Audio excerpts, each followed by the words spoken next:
पश्चिमी चक्रवाताच्या प्रभावामुळे हिमाचल प्रदेश, उत्तराखंड, दिल्ली अशा उत्तरेकडील राज्यांमध्ये तुफान पाऊस सुरू आहे, तर दक्षिणेकडील राज्यांमध्ये वादळी वाऱ्यासह पावसाची शक्यता वर्तवण्यात आलेली आहे।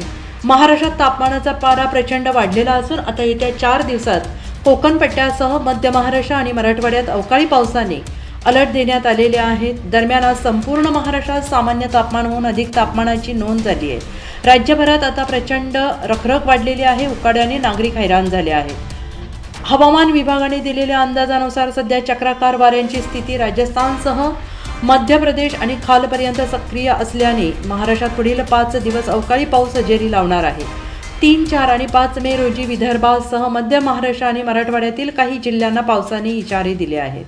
त्यानंतर उत्तर महाराष्ट्र, मध्य महाराष्ट्र तसेच मराठवाड्यातील काही जिल्ह्यांमध्ये अवकाळी पाऊस येणार आहे। गेल्या आठवडाभरापासून विदर्भातील काही जिल्ह्यांना अवकाळी पावसाचा इशारा देण्यात आला होता। तापमान प्रचंड वाढले, पारा 40 अंशांच्या पुढे।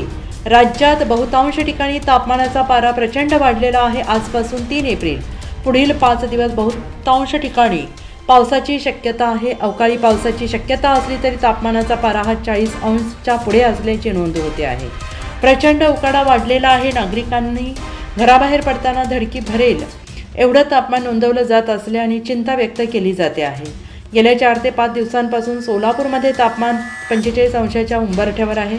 विदर्भात पावसाचा इशारा असला तरी 42 ते 45 अंशापर्यंत तापमान टेकलं आहे। मध्य महाराष्ट्र आणि मराठवाड्यात गेल्या 3 ते 4 दिवसांपासून कमाल तापमान 40 ते 45 अंशांपर्यंत गेले आहे। अनेक भागांपर्यंत दुपारच्या वेळी शुकशुकाट झाला आहे, रस्ते ओस पडले आहेत।